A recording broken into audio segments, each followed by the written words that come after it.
இதில் யாராவது இந்த கணக்கை ஒரு ஆள் ஆமோதிக்க இன்னொரு ஆள் மொழியுமாறு கேட்டுக்கொள்கிறோம்.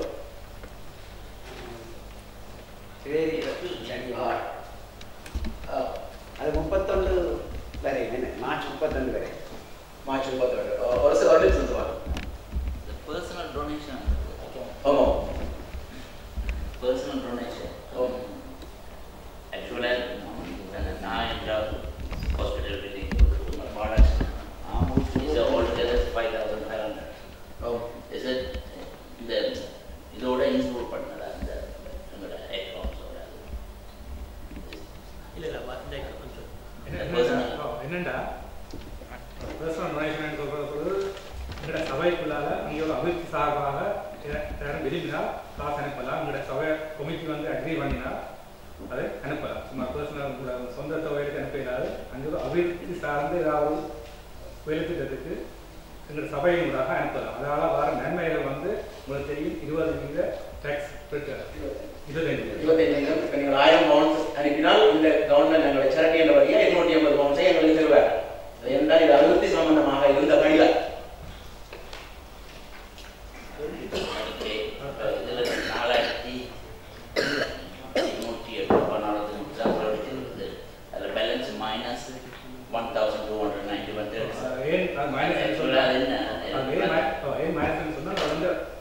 முதலே அது போடப்பட்டிருந்தது, பழைய அக்கௌண்ட்ஸ்லேருந்து வந்தது.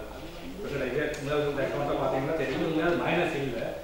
அது வந்து பழைய அக்கௌண்ட்ஸ் இருந்ததால இதில் மைனஸை காட்டுப்படுது.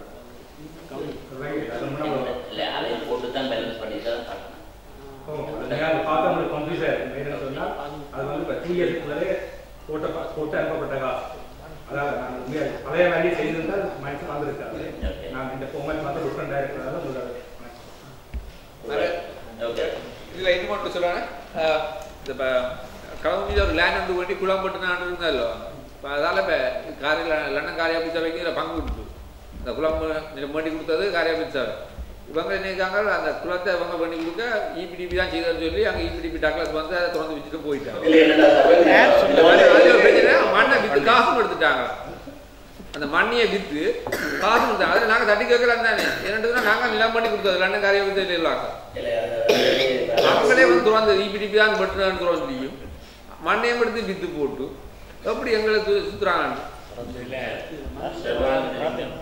கேட்குற கேள்வி குளம் 15 பிறப்பு நான் நினைக்கிறேன் காரியம் செய்யலான்னு சொன்னாங்க. 15 பிறப்பு இல்லை, மொத்தம் 25 பிறப்பு.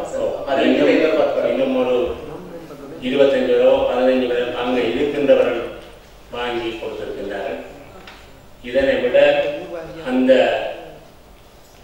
ஆளுநருடைய உதவியினுடன் தான் நாங்கள் இந்த பெக்கோவை பிடித்தோம். என்றால் நேசேந்திரன் அவர்கள் அந்த பெக்கோ இருந்தது. இந்த குளத்தில் மண்ணை எடுக்கின்ற அதே வேளை அந்த கோவிலடியில் மண்ணை தட்ட பிறப்பதற்கு தேவை என்றபடியினாலே அவருடைய இயந்திரம் அங்கு வேலை செய்கின்ற பொழுது ஆளுநர் இந்த குளத்துக்கு அந்த பெக்கோவை எங்களுக்கு தந்து தவினார். அப்போ அது ஒரு மணித்தியான பெக்கோ வேலை செய்யறதுன்னா 4000 ரூபாய் வந்து நாங்கள் செலவழிக்க வேண்டிய சந்தர்ப்பம் இருந்தது. அதனை விட திருவாளர் நேசேந்திரன் அவர்கள் தனது சொந்த பணத்தில் இந்த பெக்கோ இயக்குநர்களுக்காக 5 லட்சம் ரூபாய் செலவழித்திருக்கிறார். அவர்கள் அங்கே வேலை செய்த காலங்கள் அவர்கள் மெயின்டைன் பண்ணுவது. ஆகையினால அந்த குளம் இப்போ வடிவாக செய்யப்பட்டிருக்கிறது. அதுக்கு டேர்பிங் செய்கிறதுக்கு அரசாங்கம் நிதி வழங்கப்பட மாட்டாது. டேர்பிங் செய்யாமல் விட்டால் அந்த மண்கள் யாவையும் கரைந்து சென்றுவிடும். அதனை விட அந்த குளத்தில் மேலதிகமாக நீர் இருப்பின் ஒரு நிலம் ஒதுக்கப்பட்டிருக்கிறது. அதில் பம்ப் ஹவுஸ் போட்டு கடலூமி நீர் விநியோகம் செய்வதற்கு இங்கு எடுக்கப்பட்ட மண்ணில் 90% மண்கள் யாவையும் திருவடிப்பிள்ளை ஆலைக்கு சென்றது. சில இடங்களில் நாங்கள் சில விட்டுக் கொடுப்புகளை செய்தால்தான் காரணங்கள் பணியாற்ற முடியும் என்பதனை நாங்கள் கொண்டால் எங்களுடைய அபிவிருத்தி சபை அல்லது தனிப்பட்டவர்களோ சுதந்திரமாக அங்கே பணிகளை ஆற்ற முடியும். அப்படி நான் நினைக்கல. அப்படி சில சம்பவங்களை நாங்கள் நிறுத்தி பிடிக்க போனால் நாங்கள் இப்போ செய்கிற சில வீடுகளையும் விட்டு வெளியேற வேண்டிய சூழ்நிலை ஏன்னா நாளை கதைக்கிறேன்னா எந்த மண்ணில் எங்கட சொந்த எங்கட மண் ஒரு பெரிய பாதிக்கப்பட்ட மண் மக்களுக்கு மாஸ்டர் சொன்னது கூட யார் செய்தாலும் நன்மை செய்யல நாங்கள் வரவேற்றுக் கொள்ளணும். நோய் வந்து நாங்கள் விட மாட்டோம். எங்களுக்கு சில சிலப்பு தேவையில்லை, பலகாரம் தேவைன்னு சொல்லி ஒரு பழமொழி இருக்குது. ஆகவே பலகாரம் முக்கியம். என்னன்னு சொன்னால் அடுத்ததாக டீட்டெயிலான கொஸ்டின் ஆன்சர் அப்புறம் ஆயிடும். ஆனால் அக்கௌண்ட் கணக்கறிக்கையில் ஏதாவது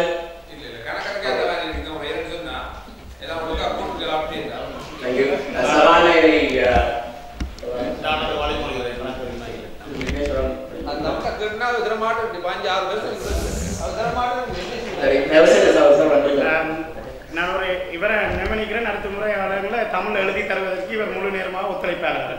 சரி, ஓகே.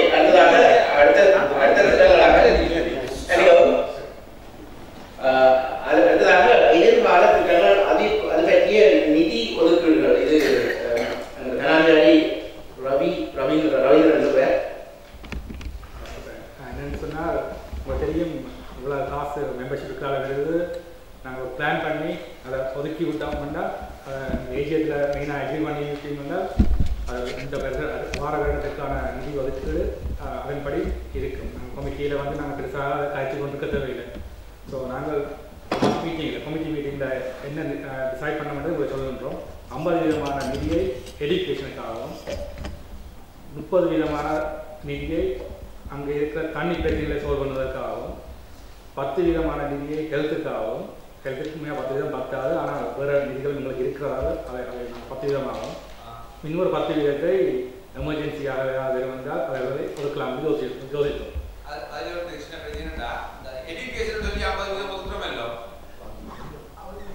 சொல்லி முடிக்க சரி. இதன்படி நாங்கள் என்னென்னா இப்போ ஜார்க்கண்டுக்கு தெரியும், ஒரு ஏற்கனவே நாங்கள் கொடுத்து கொண்டிருக்கின்றோம் இங்கிலீஷ் கிளாஸுக்கும் கம்ப்யூட்டர் கிளாஸுக்கும். மற்றது 5ஆம் வயது 5ஆம் ஸ்காலர்ஷிப் அதுக்கும் நாங்கள் கொடுத்து கொண்டிருக்கின்றோம். கிட்டத்தட்ட 500 பவுன்கள் ஜார்க்கண்டுக்கும், இன்னொரு 500 பவுன் இந்த ஸ்காலர்ஷிப்புக்கும் கொடுக்கின்றோம். 1000 பவுன் நாங்கள் ஒரு வருடத்துக்கு ஒதுக்கி ஏற்கனவே கொடுத்துருக்கோம். இதை தொடர்ந்து செய்வதற்கு விரும்புகின்றோம். அதை விட நாங்கள் அங்கிருந்து ரிக்வெஸ்ட் எங்களுக்கு கமிட்டிக்கு வந்திருந்தோம். அந்த ரிக்வெஸ்டின் படி சுந்தரமூர்த்தி நாயர் வித்தியாலயத்துக்கு 1500 பவுன் ஒதுக்குவதாக நாங்கள் லாஸ்ட் கமிட்டி மீட்டிங்கு முடிவெடுத்திருந்தோம். அதை விட அமெரிக்கன் மிஷன் சவுத் பாடசாலைக்கு 500 பவுன்களும், புதிதாக அமையவிருக்கும் நூலகத்தின் ஃபர்னிச்சர்ஸ் செய்வதற்காக ஒரு 1000 பவுன் எடுக்கேஷனுக்கு ஒதுக்கலாம் என லாஸ்ட் மீட்டிங்கில் எங்களோட கமிட்டி மீட்டிங்கில் அக்ரி பண்ணியிருந்தோம். அதை விட ஹெல்த்துக்கு 780 பவுன்கள் மெம்பர்ஷிப் ஃபண்டில் ஒதுக்கலாம் என 10%. அதை விட மேலதிகமாக சேரிட்டி பாக்ஸ் மணியில் இருந்து மேலதிக மணி தேவைப்படும் அதை ஒதுக்கலாமோ. அது கிட்டத்தட்ட 5300 பவுன் சேரிட்டி பாக்ஸில் இருக்கின்றது தேவைப்படும். அதை டோட்டலாக 6000 பவுன் ஹெல்த்துக்காக, அந்த 6000 பவுன் ஹெல்த்துக்காகவும் ஒதுக்கலாம்னு லாஸ்ட் மீட்டிங்கில் அக்ரி பண்ணினோம். Cataract operation 2000 bounce. மற்றது காரநகர் ஹாஸ்பிட்டலில் சானிட்டரி பில்ஸ் வாங்குவதற்கான உதவித்தொகை, ஃப்ளோர் டைல்ஸ் போடுவதற்கான உதவித்தொகை, மூலாய் ஹாஸ்பிட்டலுக்கு தேவையான உதவிகளை வழங்குவதற்கான ஒரு உதவித்தொகை. அதை விட தண்ணீர் சம்பந்தமாக வாட்டர் ரிலேட்டட் ப்ராஜெக்ட்ஸ், கேணிகள் துப்புரவு செய்து ஆழமாக்குதல், நிலவிய நிலங்களை வாங்கி குளங்கள் அமைத்தல், அதற்காக கிட்டத்தட்ட 2500 பவுன்கள் ஒதுக்கலாம இருக்கின்றோம். இது கமிட்டியில் லாஸ்ட் மீட்டிங்கில் கலைக்கப்பட்ட விடயங்கள். இதை நாங்கள் ஏஜிஎம்மில் பெறுகின்றோம். நீங்கள் அதை கலைத்து அதுக்கான முடிவுகளை எடுக்கலாம்.